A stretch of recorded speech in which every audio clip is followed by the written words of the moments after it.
Olá, está no ar mais um Estação Cultura. Hoje é dia da dica de cinema com a Jaqueline Chala. Também tudo sobre o seminário que vai tratar de crítica teatral e em geral, nesse final de semana. E ainda uma entrevista com a bailarina Marilice Bastos. E mais, dicas de artes visuais e musicais. E hoje, então, é dia de sabermos das novidades que chegam aos cinemas. Para nos atualizar de todos os lançamentos, está aqui a jornalista Jaqueline Chala, que traz aí o principal destaque. Jaque, tudo bom? A gente tem uma estreia aí da Sofia Coppola, né? Exatamente. Cheia de um elenco bem estrelado aí. É um filme que ganhou o prêmio de direção no Festival de Cannes. É um filme que está sendo muito aguardado, até porque fazia tempo que a Sofia Coppola não lançava nada novo. E a gente sabe do olhar que ela tem para a questão feminina. E esse filme não foge à regra. Ele é a adaptação de um romance de Thomas Cullinan e é já uma refilmagem também, porque lá nos anos 70, Don Siegel filmou essa história, protagonizada pelo Clint Eastwood, e agora a Sofia Coppola refaz a história sob uma perspectiva absolutamente diferente. E, de certa forma, como a gente sabe, né, que para adaptar e trair é necessário também trair um pouco a obra original, ela introduz várias novidades na trama que não estão no livro e que, por suposto, também não estavam na primeira adaptação lá com Clint Eastwood.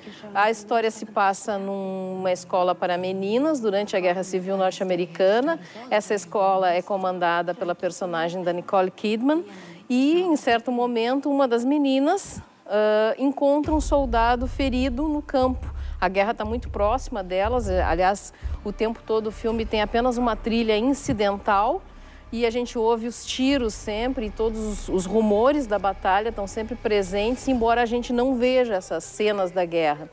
E a menina então traz esse soldado para dentro da escola, ele é interpretado pelo Colin Farrell.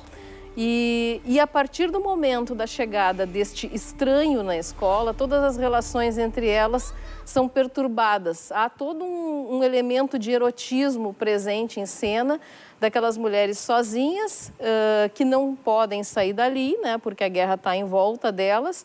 Ao mesmo tempo, elas também se sentem, de certa forma, desprotegidas e aquela presença masculina altera todas as relações. Em relação às mais velhas, que é a personagem da Nicole Kidman, também da Kristen Dunst, que se sentem atraídas pelo personagem, pelas mais novas, porque aquele é um elemento estranho, elas estão distantes de pais, de irmãos que estão todos lutando na guerra, e essa personagem masculina, então, de certa forma, supre essa ausência, né, que elas sentem. E a partir daí, então, inicia uma espécie de uma disputa entre elas para ver quem vai atrair mais a atenção desse personagem. E ele, por sua vez, exerce todo a sua pavonice masculina, digamos assim, tentando seduzir todas ao mesmo tempo. É uma história muito interessante, ela tem tem lances assim de um certo suspense, lembra em certos momentos Os Outros, que aliás era protagonizado pela Nicole Kidman, tem uma atmosfera gótica no fundo, assim, é tudo filmado com luz natural. Ao mesmo tempo a gente tem também aquela coisa daquele suspense de saber a cada momento o que vai acontecer. E tem toda essa perspectiva feminina que no filme anterior não tinha, porque no filme anterior tinha muito a questão do protagonismo do soldado. Aqui não, ele serve como um mero joguete nas mãos delas. E ao mesmo tempo a Sofia Coppola também faz uma espécie de uma provocação, assim, tipo assim, o que seria o mundo governado pelas mulheres? Porque elas ali naquela escola é como se fosse uma pequena república. Elas tomam decisões em grupo, apesar de haver a liderança da personagem da Nicole Kidman, mas também tudo parece ser votado e entrado em consenso. Então, assim, é uma provocação intensa que a gente sente nesse filme, O Estranho que Nós Amamos, e que nos leva a pensar muito sobre as relações masculino e feminino. Que são ela sempre tem isso, como tu citaste bem, né, nos filmes dela. E também, coincidentemente ou não, ela deve ter ficado muito feliz aí, porque esse prêmio aí de melhor direção aí foi o segundo em 70 anos, né, dado a uma mulher. Dado a uma mulher, exatamente. O outro filme dela que eu acho que fez bastante, que teve bastante repercussão, foi Encontros e Desencontros, onde já havia essa perspectiva feminina também. E acho que, bom, toda a carreira dela é premiada por isso, né? Desde as Virgens Suicidas também. Que também é com a Kirsten, né? Exato. E a Kirsten já é o quê? Já deve ser o terceiro filme... Eu não sei te dizer agora, da Sofia, que a Kirsten aparece, né? Kirsten Dunst. Bom, exato. Tu quer falar já do Na Trilha pra gente, vamos? Sim, olha, Na Trilha da Tela tá imperdível esse final de semana, lá na FM Cultura, sábado, às 6 da tarde. A gente vai falar de um documentário brasileiro que esteve até há pouco em cartaz, chamado Danado de Bom, que é sobre um músico pernambucano pouquíssimo conhecido, que tem mais de 3.000 composições, foi parceiro do Luiz Gonzaga, chama-se João Silva. O documentário foi feito pela Debbie Renan e, ao mesmo tempo, ele revela esse personagem. Ele faleceu em 2013, não chegou a ver o filme pronto. E eu, no programa, coloco também uma entrevista com a produtora do filme, que é a Mariana Brenan. Ela que já havia lançado, pouco tempo antes, um filme sobre o Francisco Brenan, que é o seu tio-avô, que é um artista plástico famosérrimo lá de Pernambuco. Então, esse filme eu recomendo que as pessoas, pelo menos se não puderem ver no circuito comercial, que vão atrás, porque é muito bom. Esse personagem é muito interessante, ele foi realmente importante para a música brasileira e é um nome praticamente desconhecido, apesar de ter tantas músicas famosíssimas, como o Pagode Russo, por exemplo, que é dele, é uma música dele. Muito interessante. Bom, pessoal, então aproveitem essas dicas aí. Hoje a gente tem aí nessa quinta diversas estreias, são 6, 7 estreias, mas a Jaque sempre traz aqui a mais interessante, né, Jaque? Tá bom. Muito obrigada, até semana que vem. Eu que agradeço. Bom final de semana. E está previsto para esse sábado, durante todo o dia, o seminário Crítica Agora, na Casa de Cultura Mário Quintana. Confira na reportagem.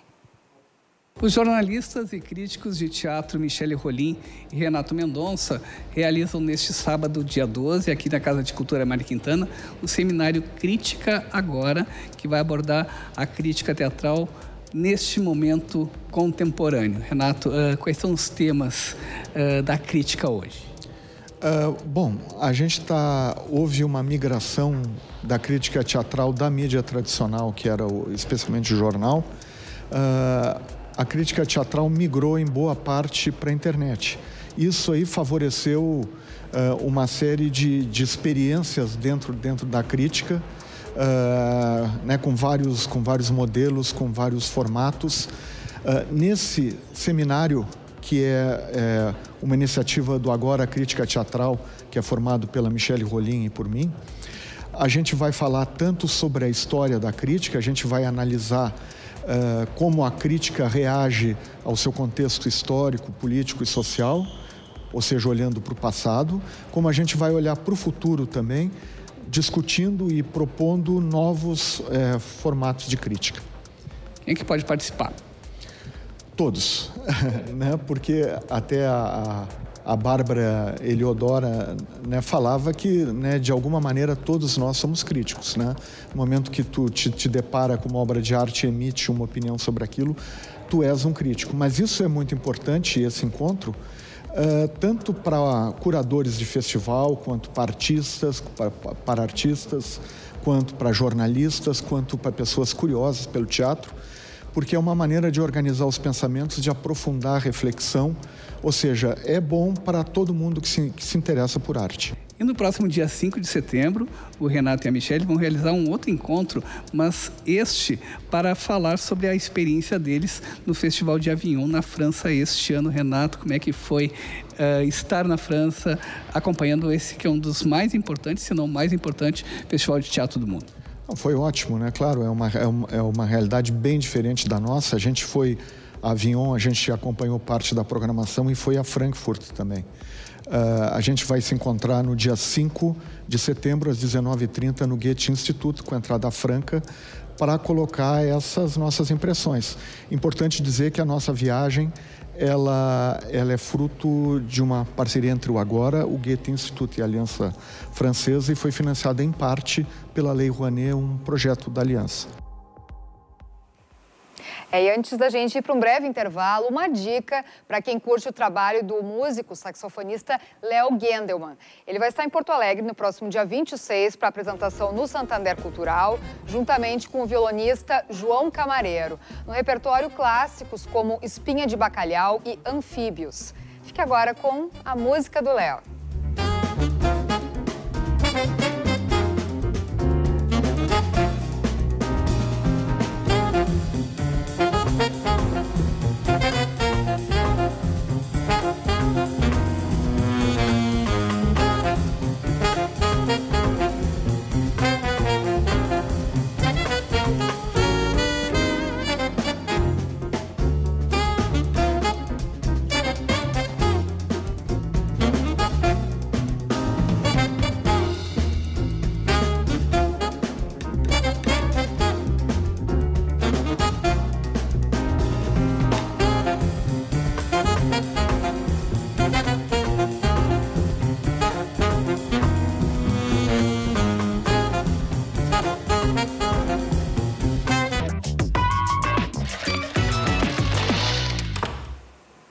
Estamos de volta e agora para falar de dança. Temos como convidada aqui a bailarina Marilice Bastos, que vai nos trazer todos os detalhes de uma proposta de ação cultural sobre a dança moderna de Martha Graham no Memorial do Estado. Tudo bom? Tudo. Marilice, seja bem-vinda. Obrigada. Bom, vamos começar falando então sobre essa técnica, né, já para o pessoal entender bem, né? E eu também. Sim. É uma dança americana. Foi criada no início do século XX, é isso? Fala um pouquinho pra gente. A dança de Martha Graham é uma dança classificada no período histórico como dança moderna, né? Ela descende das danças teatrais, que é balé clássico, dança moderna, dança pós-moderna, né? Aí a gente chega no contemporâneo, que é a dança que se faz no nosso cotidiano, atualmente. Então, a dança moderna de Martha Graham, Martha Graham foi uma coreógrafa, bailarina, professora, né, americana, enfim, ela desenvolveu essa técnica num período onde havia guerras, havia... A gente está mostrando umas imagens aí para o pessoal ver. Isso, é ela. Havia muitas guerras, muita situação que ela precisava expressar através da dança, né? Então, até então existia o balé clássico, e ela viu que aqueles princípios do balé clássico já não condiziam com o que ela estava sentindo, né? E então ela precisava expressar diferente. Ela criou uma metodologia, uma dança que é codificada, né? Ou seja, em qualquer lugar do mundo que você for fazer a técnica dela, você vai aprender aqueles movimentos, aqueles elementos que são da técnica que ela criou. Né? Assim como o balé clássico, ele é codificado também. Então, a gente tem a sequência de barra, em qualquer lugar que você vai fazer os passos que são mais ou menos iguais, dependendo do método, enfim, tem algumas variações. Né?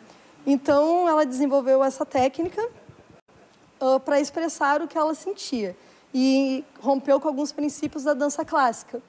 Como? Ela criou movimentos, então, utilizando os pés descalços, tirou a sapatilha, né, sapatilha de pontas, os movimentos feitos no chão, né, o balé clássico ele tem todo o trabalho no nível alto, né, e ela colocou movimentos no nível baixo, no chão, movimentos de contração, movimentos de expansão da coluna, movimentos de torções e movimentos mais bruscos, mais secos, sabe, que expressam mais essa questão de sentimentos que a dança clássica até então não colocava em jogo, assim. E aí teve uma professora que trouxe na década de 80 isso aqui para Porto Alegre. Isso, Ceci Frank, uma grande mestra. Eu não a conheci, porque sou de uma geração após, mas a minha professora, que foi a Nair Moura, né? Ela fez aula com a Ceci e falava muito da Ceci Franck, muito bem mesmo. Assim como o Joca Vergo, que também foi meu professor de dança contemporânea, estudou com ela. Então, os meus estudos na dança foram com base na dança de Martha Graham. Aos poucos eu fui desenvolvendo, eu comecei a dançar com 15 anos. A técnica, no início eu não entendia muito o que era difícil de entender, mas com o passar do tempo eu fui gostando cada vez mais, né? E penetrei assim no meio e fiquei, eu amo. E o evento, a tua ideia é reavivar, então, porque ela está praticamente extinta, essa técnica, extinta, né? praticamente no Brasil. A Ceci Franck faleceu, né? A Nair parou de dar as aulas aqui em Porto Alegre e eu abri um estúdio que se chama o DCDA. No DCDA, eu comecei a pensar as atividades, enfim, eu pensei, por que não eu trazer a dança de Martha Graham para cá e experimentar, ver o que vai acontecer, né? Aí eu fiz o meu TCC na faculdade, falando sobre a técnica, enfim, eu aproveitei esses estudos todos e resolvi dar uma oficina. As aulas seguiram super bem e pessoas da época da Ceci Franck vieram fazer aula. E lá no evento vai estar então, presente. Eu vou estar dançando. Daí era um sonho, assim, porque eu nunca havia colocado em prática a dança, né, de Martha Graham. E então eu fiz a coreografia. A Vitória Milanês está fazendo um ensaio, ela é do Ballet Concerto, minha mestra de ballet clássico. Ela está fazendo os ensaios e a direção coreográfica, a coreografia é minha. E os passos são todos da técnica de Martha Graham. Eu quis que ficasse uma técnica bem pura, bem limpa, para que as pessoas consigam visualizar e eu também sentir como é dançar essa técnica. Junto com a apresentação, que é uma performance, vai ter o lançamento de um videodança, que foi feito por mim também, agora no verão passado. É um vídeo experimental, né? Na perspectiva de um curta, onde eu coloco a técnica de Graham num contexto das praias de Santa Catarina. Olha. E aí tem os músicos que foram ótimos apoiadores, pessoas muito queridas e muito boas, que é o Paulo Dionísio, da Produto Nacional, o Gustavo Herskovitch, a Gutia Ramil, a Andressa Ferreira, o Christian Munhoz e o Guga Munhoz. Então, eles estão participando da trilha, que é toda original, feita para o videodança, né? Enfim, e vai ter um bate-papo falando sobre a minha experiência com base num artigo que foi publicado no ano passado no livro Olhares da Dança. Então, vai unir essas três fases, esse evento, falando então somente da técnica de Graham aqui em Porto Alegre. É uma memória trazer para nós, enfim, reviver essa história que não pode morrer, porque a técnica é linda. Ceci Franck trouxe para cá e com todo carinho ela ensinou grande parte dos bailarinos que são atuantes hoje em dia, né, na área, que são excelentes profissionais, fizeram aula com ela. E, assim, não tem quem fale mal. É uma pessoa que eu acredito que tenha sido muito, muito querida e que queria realmente ensinar a arte da dança. Que lindo, então, para os amantes da dança, que conheciam ou então que querem conhecer, que vale muito a pena, né? Essa história, fica aí o convite dias 12, 13, também 19 e 20, das 13h30 às 5 da tarde, né? No Memorial do Rio Grande do Sul. Entrada franca. Entrada franca. Muito obrigada, sucesso para vocês. Obrigada, eu que agradeço. E está aberta até o dia 3 de setembro, no Museu de Arte Contemporânea do Estado, uma exposição que apresenta releituras a partir da produção artística do artista francês Marcel Duchamp. A mostra celebra mais especificamente os 100 anos da polêmica obra Fonte. Casa de Cultura Mário Quintana, centro de Porto Alegre, e hoje nós vamos conhecer uma exposição que está em cartaz no Museu de Arte Contemporânea, aqui no 6º andar do Centro Cultural.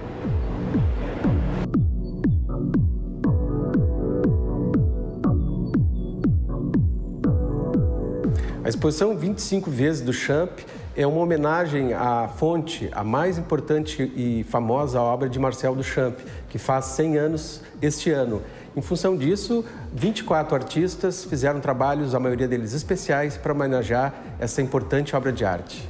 Duchamp influenciou de várias maneiras teóricas, conceituais, mas basicamente a obra-fonte e seus ready-mades do início do século XX anteciparam muito do que nós temos hoje na arte contemporânea. Então, por incrível que pareça, muitos dos problemas atuais da arte contemporânea, os procedimentos, começaram com ele. O primeiro foi Duchamp, por meio da fonte e outros ready-mades.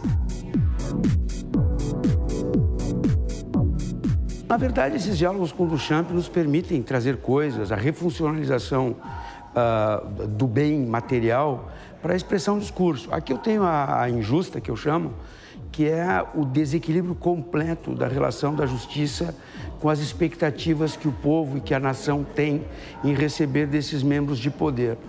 E tem também uma outra obra que é colocada sobre uma propaganda da Coca-Cola, que é a parte que nos cabe, que ela lida com a razão, que também dialoga com o Duchamp, no tema da obra de arte como escolha, como razão, como conceito a ser expresso e um diálogo desejado do artista com o observador. Nesse trabalho eu tentei, através disso, então, pensar a questão da criação da arte, né? Como um processo onde tu realmente pode te colocar e colocar coisas daquilo que tu acredita dentro da criação. Eu me utilizei de duchas aí dentro de um conceito, né, da obra do próprio Duchamp, quer dizer, um objeto que se transforma numa outra coisa, né? São duchas de banho que se transformam em duchas de luz, né? E o banho de fé, né? Então, eu utilizei as duchas como uma luminária da onde caem elementos das religiões fundamentais da humanidade, né? O judaísmo, o islamismo e o cristianismo. Então, são banhos de fé que a gente chega e toma para repensar as coisas. Essa chama-se Colo de Mãe. Foi um trabalho que eu já tinha em mente há mais tempo. Quando o Chico, então, me convidou para participar da exposição, eu concretizei trabalhando com bonecos de pelúcia, que é uma coleção de bonecos, que na maioria deles, de trabalhos que os meus filhos, na infância, hoje em dia eles têm 14 e 12 anos, foram brincando, e eu, à medida que o tempo foi passando, guardei, sempre com a ideia que algum dia eu iria usar para algum trabalho. E logo depois da montagem eu quis agregar as correntes e cadeados numa alusão assim ao conforto, à zona de conforto de um colo de mãe, e também a necessidade de seguir adiante e nem sempre ficar sentado no sofá. E mais lá para o fundo da galeria, então, eu tenho um outro trabalho, que aí é uma referência direta a um trabalho do Duchamp, que é Étant Donné, onde eu fiz uma apropriação da imagem da obra, mas viabilizei com uma estrutura bem mais simples, numa caixa de isopor, e o Olho Mágico, o título chama-se Olho Mágico, onde eu instigo o observador justamente a experiência que é essa obra propriamente dita, que é espiar através da fresta. A imagem que está aqui dentro do Olho Mágico é uma apropriação de uma imagem do Duchamp. E a minha outra obra, eu trabalho com 3 aqui então, ela tem o título Precisamos Falar sobre as Panelas, que aí é um trabalho que eu montei específico para a nossa realidade, na nossa situação política atual, das questões do panelaço, né, dessa mídia tão potente que é bater panela e os resultados que isso causou, enfim, uma reflexão para que as pessoas parem para pensar um pouco no que se está vivendo. A primeira vez que eu entrei no museu e vi um Duchamp, eu não acreditei, né? Porque era uma coisa muito moderna para mim, muito de vanguarda, muito fora do sentido. Eu imaginava ver uma tela e vi um pinico, né? Então isso mexeu muito com a minha cabeça, já que eu estava no museu em Nova York. E eu disse, bom, né, tem que estudar o homem, tem que saber, porque eu estava mais ou menos parado no impressionismo, no expressionismo, né? E aí resolvi usá-lo, né? Nós somos companheiros agora. Uso o material, uso o que me vem na cabeça, eu boto. Como esse meu trabalho Eu resolvi fazer um novo Cristo, um novo Jesus, quer dizer. Então, resolvi, em vez da cruz, resolvi botar o telefone celular.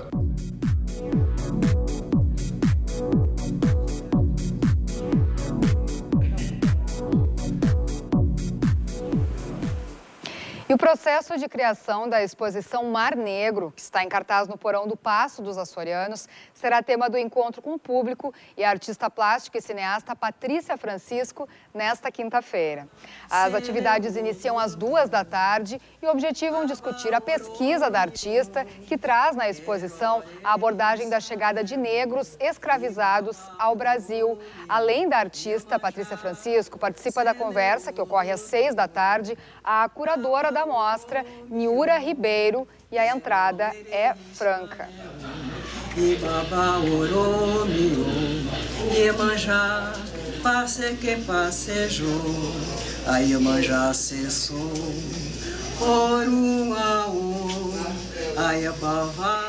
E para encerrar o Estação de hoje, fica aí uma dica. Porto Alegre e Novo Hamburgo são as cidades que vão receber o show da Alcione, cantando boleros e os maiores sucessos da sua carreira. Na capital gaúcha, ela vai estar no dia 17, no Auditório Araújo Viana, e no dia 18, em Novo Hamburgo, no Teatro da Fevale.